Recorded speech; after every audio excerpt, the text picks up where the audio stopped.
Quando se fala de apóstolo Paulo, nós podemos imaginar que foi um apóstolo qualquer, um apóstolo dentro do contexto dos 12 apóstolos do Senhor Jesus Cristo. E realmente, então, fica por isso mesmo. Então, apóstolo por apóstolos. Então, Paulo era apóstolo do Senhor Jesus.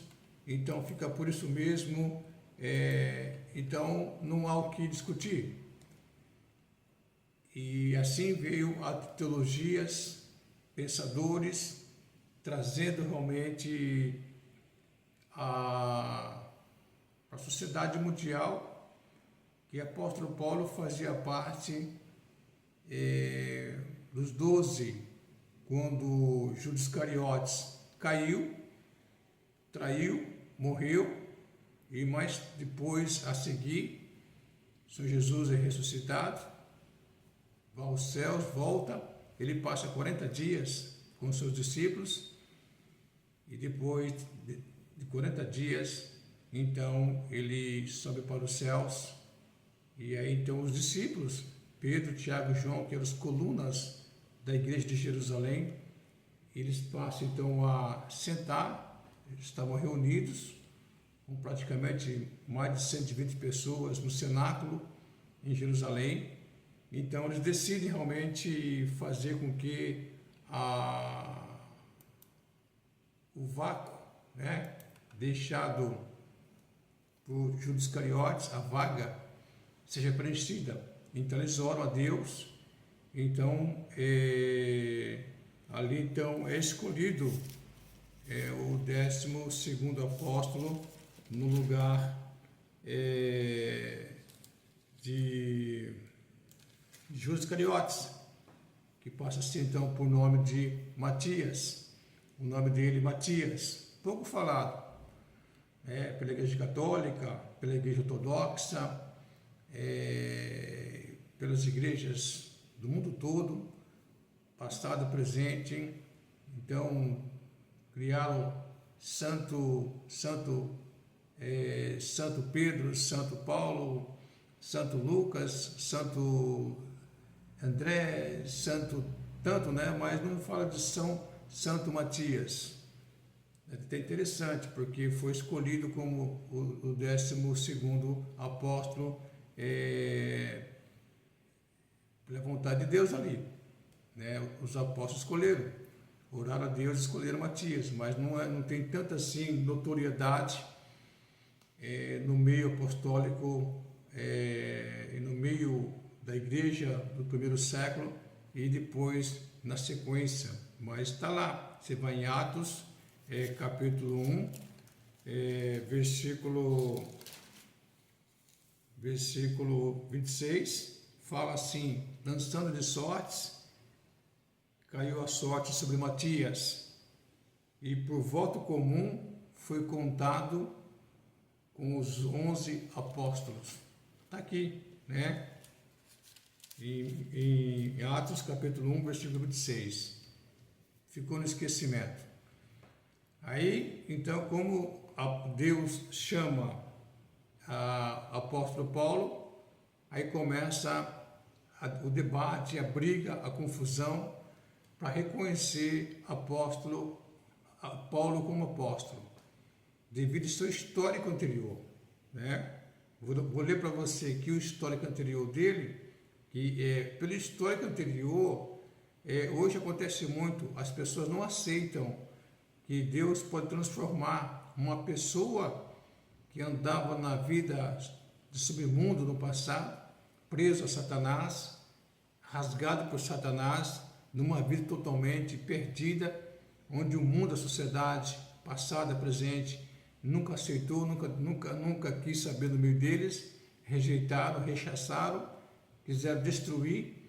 Então, quando Deus restaura, pelo sangue de Jesus, aquela pessoa e coloca essa pessoa em evidência no ministério, dentro do corpo de Cristo, até os próprios desta comuna, desta igreja, desta sociedade chamada igreja, a igreja templista, a Acópole, a igreja de catedral, de todas as eras, essa pessoa possa ser vista com maus olhos, com desconfiança, com ressalvas, porque o preconceito social, ético, cultural sempre existiu, existe e existirá. Pessoas são pessoas. E aqui então Paulo, mas vou mostrar para você que quando Paulo começa a ascender no cenário das pregações, da divulgação do Evangelho de Cristo no mundo primitivo, da igreja primitiva, primeiro século da era cristã, ele teve muitos opositores, tanto do meio judaico como também do meio gentílico. E aqui, mas por causa de quê? O histórico dele fala mais alto, mas para Deus, não. Para Deus não. Para Deus não tem histórico passado. Para Deus tem o sangue de Jesus, seu Filho Jesus, morrendo por todos os pecadores, morrendo por todos, sem qualquer distinção. A sociedade da igreja tem preconceitos, Deus não. Paulo fala isso aí. Deus é um Deus que não tem acepção por pessoas, tá certo? Porque a cruz do Calvário foi estabelecida como? Onde Deus unificou o judeu pecador, o gentil pecador, transformou num só homem e jogou esses dois homens, gentil, judeu, gentil, debaixo da desobediência, para que pudesse usar de misericórdia com esses dois homens, judeu e gentil. O judeu que se arrogava ser melhor porque tinha vindo a estirpe de Abraão, Isaac e Jacó, tinha as promessas, tinha os concertos, tinha a lei, e discriminava o gentil porque o gentil era pagão, adorava deuses e tudo mais. Aí Deus falou assim, tanto você judeu como gentil, vou colocar vocês debaixo do pecado, da desobediência, porque vocês são desobedientes. Vocês são raça pecadora.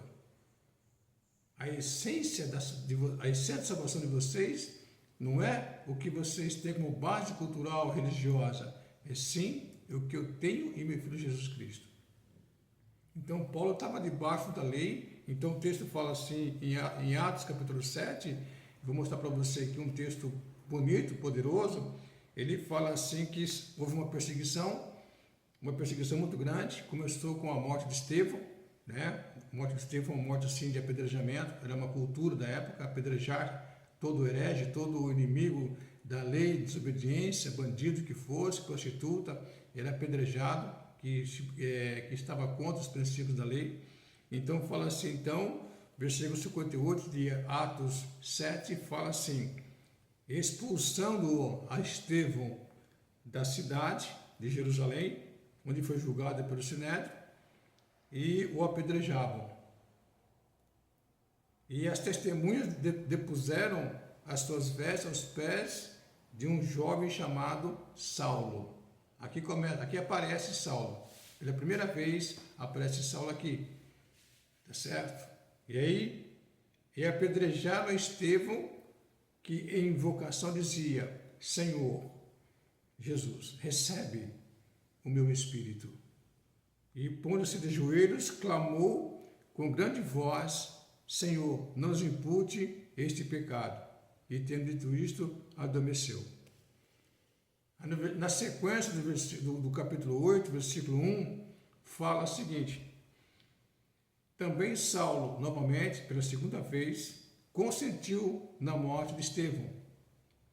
E se fez naquele dia uma grande perseguição contra a igreja que estava em Jerusalém, e todos foram dispersos pelas terras da Judéia, da Samária, exceto os apóstolos. E fala assim, e uns varões piedosos foram enterrar Estevão e fizeram sobre ele grande pranto. E Saulo assolava novamente, terceira vez, Saulo assolava a igreja, entrando pelas casas, arrastando homens e mulheres, os encerrava na prisão. Aqui então mostra o passado de Saulo. Ele era um membro do Sinédrio, jovem, de proeminência, de muita sabedoria, muito conhecimento, e sendo jovem adquiriu espaço e proeminência e respeito e zelo dentro do Sinédrio, que era somente para homens acima de 60 anos de idade. Acima de 50 anos de idade, homens com conhecimento, pai de família, totalmente habilitado, aprovado pela sociedade, mas ele conseguiu espaço por ser uma pessoa muito aplicada à lei de Moisés, e em outro lugar fala que o mestre dele foi nada mais que Gamaliel. Pois bem, começa aqui a vida de Saulo. A vida de Saulo começa a aparecer em Atos. No capítulo 9, eu li para você ontem, numa introdução, eu li para você, e você vai perceber aqui como Saulo começou a entender o mundo do Senhor Jesus Cristo. Como ele começou a entender, perceber, analisar quem era Jesus Cristo. E quem ele estava perseguindo não era realmente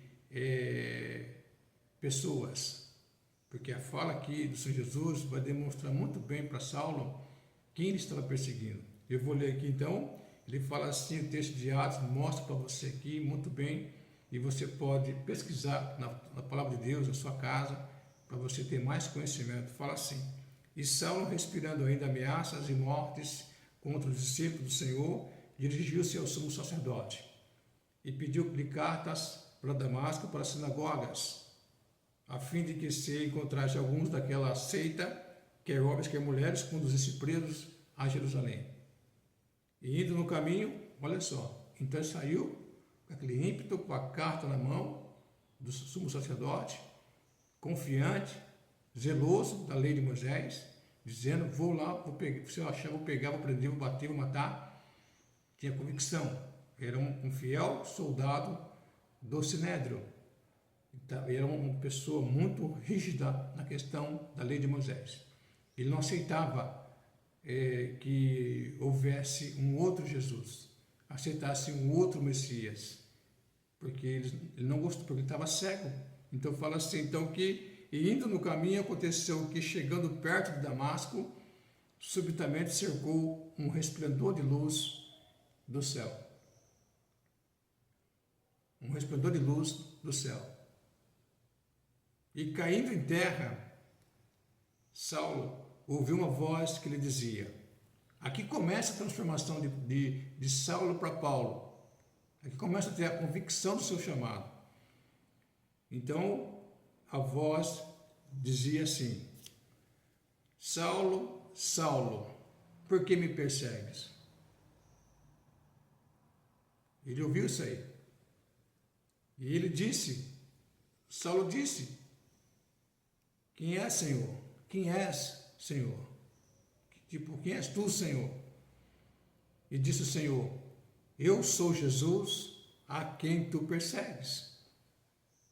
Duro é para ti recalcitrar contra os aguilhões. Que seria recalcitrar? Duro é para ti se soltar dos aguilhões que te prendem, que seria da lei de Moisés, da falta de flexibilidade, de entender realmente a palavra de Deus, olhar para o Velho Testamento, ver no Velho Testamento as profecias do Messias que veio, e ter conhecimento disso aí.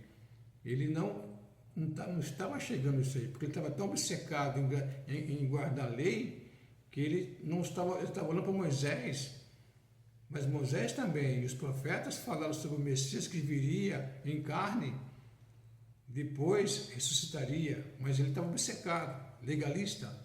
Todos os legalistas são cegos, são obcecados em fazer as coisas ao pé da letra, e não tem flexibilidade, não se permite haver um discernimento, haver uma abertura para compreender o outro lado.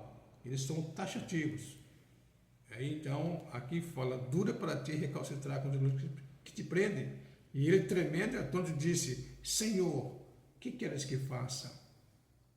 Aqui entra o momento que ele começa a perceber que algo muito mais poderoso que ele. Porque veio um facho de luz cobriu ele, os demais que estavam com ele. Ele caiu em terra e ele faz um diálogo com o Senhor. Quem és tu, Senhor? Porque ele falou Senhor porque é algo mais poderoso que ele viu, que ele. E aí então ele tremendo a tono diz: Senhor, o que queres que faça? Olha só, totalmente já aberto, pronto, solícito, serviçal, perguntando o que queres que faça. Começa aqui uma transformação interior dele. Começa a cair aquelas escamas dos olhos, aquelas cera dos ouvidos, a geleira do coração começa a cair na pessoa. Então ele perguntou: o que queres que faça, Senhor? E disse-lhe o Senhor Jesus: levanta-te, entra na cidade e lá te será dito o que convém fazer. Interessante? E aí então, lá em Damasco, Deus chamou Ananias para esse discípulo ir até Saulo e fazer o que tem que ser feito, em obediência a Deus. O que acontece então? Saulo vai, Ananias vai, mas vai meio preocupado. Chega até ele, mas ele faz um diálogo com o Senhor Jesus. Ele fala assim, ó: Senhor, dê muitos ouvir acerca deste homem, quantos males tem feito aos teus santos em Jerusalém. A questão não era o que Paulo que tinha feito. A questão não era quem era Paulo e o seu passado. Para o Senhor Jesus não importava aquilo. Importava aqui que o Senhor Jesus estava transformando um homem, restaurando uma mulher, para um serviço que ele tinha para fazer para ele. Então Deus usa quem ele quer, em momento que quiser, da forma que quiser. Ele não está preocupado se a sociedade vai ficar impactada, se vai haver repercussão boa ou não, ou ruim, negativa ou não, se haverá aceitação ou não, se haverá rejeição. Deus não está preocupado com a sociedade mundial. Deus está preocupado que seu plano venha acontecer. Não importa quem. E é por isso que a sociedade hoje, alternativa, pós-moderna, ela nunca admite que pessoas que estão na margem da sociedade, estão na calçada da vida, venha ter uma transformação, tamanha transformação perante eles, e eles ficam assim, boquiabertos, porque essas pessoas estavam no verbo, era uma pessoa rejeitada, era uma pessoa totalmente do submundo, na lama da vida, não tinha crédito, não tinha moral, não tinha respeito, não tinha nada que pudesse abonar ela para ser aceita numa sociedade dura, fria, calculista, cheia de nós, de orgulho, arrogância, uma sociedade seletiva, discriminatória, pesada. Então, para Deus, Deus não está preocupado com essa sociedade. Ele está preocupado com que os seus planos venham ser cumpridos e seguidos em seu tempo. E o tempo de Paulo foi isso aqui, o tempo de Saulo foi isso aqui. Aí, então, aqui, Ananias representa uma sociedade discriminatória, uma sociedade que está perdida, uma sociedade que se acha que é dono da verdade, dono da razão, uma sociedade que se acha ser puritana, ser dono da verdade, e não é. Isso aqui é um ponto muito importante, porque a religiosidade, o ser religioso, muitas vezes, é de fato uma máscara de santidade, uma máscara de pureza, é uma máscara de ser pessoas misericordiosas, bondosas. Os religiosos se comportam assim, se posicionam assim como o Sinédrio, Jesus falou muitas vezes, se comportava como os bambas da justiça, os bambas da verdade, os bambas da bondade. Mas ele falou o sepulcro caiado, raça de víboras. Por que sepulcro caiado? Porque o sepulcro caiado ele é pintado de branco, de cal fino, fica bonito, tinha uns vasos assim, tá muito bonito por fora, mas ele falou assim, mas por dentro só podridão, cheiro ruim, porque o corpo fede. O corpo cheira mal quando está lá debaixo da terra, lá, até se decompor de fato e virar pó. Então, os religiosos do mundo moderno, passado, se comportam desta forma, cheio de hipocrisia. E Ananias representava esse ser. Aí o que acontece? E ele fala ainda que tem gente, tem poder das autoridades para impedir, para poder realmente mandar matar teu povo. Não. Deus não está olhando para esse lado. Aí o Senhor Jesus, percebendo a indagação, a resistência de Ananias, ou representando os religiosos, não pode colocar essa pessoa na nossa igreja, essa pessoa não pode ser membro da nossa igreja, não pode fazer parte da nossa igreja, jamais, ó de onde ele veio, o que ele é, o que ele fez, vai repercutir muito ruim para a nossa igreja, nossa sociedade. Aí Jesus fala assim para Ananias e fala para os religiosos, para os hipócritas, para os falsos, para os que realmente pensam que são, mas não são. Ele fala assim, disse-lhe o Senhor Jesus, vai, ao poder da palavra, vai, porque este é para mim um vaso escolhido, para levar meu nome diante dos gentios, dos reis, dos filhos de Israel, vai, e eu lhe mostrarei o quanto deve padecer pelo meu nome, vai. E Ananias então entrou na casa onde estava Saulo, ele disse, e impondo-lhes as mãos, disse, irmão Saulo, mudou o discurso, irmão Saulo, o Senhor Jesus, que te apareceu no caminho por onde vinhas, me enviou, para que tornes a ver, porque ele ficou cego, com o facho de luz da glória de Deus, o Senhor Jesus, ele ficou cego, tornes a ver e seja cheio do Espírito Santo. Então, quando fez aquele ato de obediência, Ananias, perante o Senhor Jesus, então Paulo foi curado ali, ele começou a enxergar, começou realmente a sentir a presença do Espírito Santo, e fala, logo caído dos olhos, como umas escamas, recuperou a vista, levantando-se, foi batizado, e assim foi a sua vida. Então, o que seria?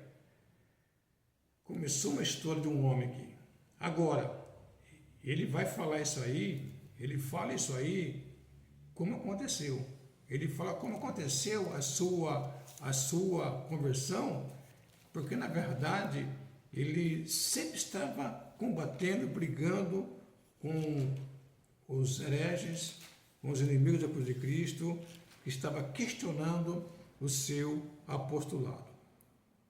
Ele fala assim que em 1 Coríntios capítulo 15, ele fala o seguinte, ele fala com autoridade, ele fala com poder, mas ele estava sempre em sua apologia, rebatendo, calando a boca dos contradizentes que estavam tentando dizer que ele não era um apóstolo e que as suas mensagens eram falsas, heréticas, e ele estava rebatendo isso aí. Então ele fala assim, também, capítulo 15 de 1 Coríntios, também vos notifico, irmãos, o evangelho que já vos tenho anunciado, o qual também recebeste, no qual também permaneceis, pelo qual também sois salvos, se o retiverdes, tal como vô-lo tenho anunciado, se não é que cresces em vão. Porque primeiramente vos entreguei o que também recebi, que Cristo morreu por nossos pecados. Ele recebeu essa mensagem, que Cristo morreu por nossos pecados, segundo as Escrituras. Para o passado, era só o Velho Testamento e Moisés. Segundo as Escrituras, eram os profetas, maiores e menores, e Moisés, a lei. Não tinha outra Escritura para realmente embasar realmente esses fatos aqui, sobre a Escritura. E ele fala assim, então, porque primeiramente vos entreguei o que também recebi, que Cristo morreu por nossos pecados e ressuscitou ao terceiro dia, segundo as Escrituras, que foi visto por Cefas, Pedro, e depois pelos 11. Depois foi visto uma vez por mais de 500 irmãos, dos quais vive ainda a maior parte, mas alguns já dormem também. Depois foi visto por Tiago, depois por todos os apóstolos novamente. Isso é relatado no livro de Atos, tá certo? E fala assim: e por derradeiro de todos me apareceu a mim. Aonde? Apareceu para Paulo aonde? No deserto de Damasco. Atos 9. Como um abortivo ele fala, como um nascido fora de tempo. E ele fala: porque eu sou o menor dos apóstolos, que não sou digno de ser chamado apóstolo, pois que persegui a igreja de Deus. Isto no conceito de Paulo, isso na visão de Paulo, isso no que Paulo pensava, no que Paulo via como uma proposta de ser chamado apóstolo, de se sentir apóstolo, de caminhar como apóstolo, de permanecer como apóstolo. Mas em Atos 9,15, o Senhor Jesus falou: vai, porque este é para mim um vaso escolhido, para levar o meu nome diante dos gentios, dos reis e dos filhos de Israel. Aqui, novamente, eu quero mostrar para você que aqui Paulo tem um chamado do Senhor Jesus. E para quem tem conhecimento da palavra de Deus, quando você vai lá nos evangelhos, Mateus, Marcos, Lucas e João, você percebe o chamado dos 12 apóstolos, quem chamou eles e onde eles estavam, e qual o tempo que eles ficaram com o Senhor Jesus, que foram 3 anos, e qual foi a mensagem que o Senhor Jesus passou para eles. Tá certo?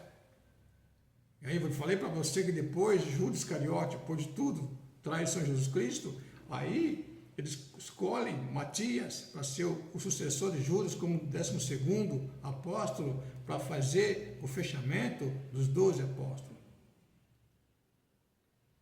Mas quando você vê a mensagem dos apóstolos e você faz um paralelo com as mensagens paulinas, você vê que o Senhor Jesus falou para os apóstolos e que os apóstolos esperavam e que Paulo prega.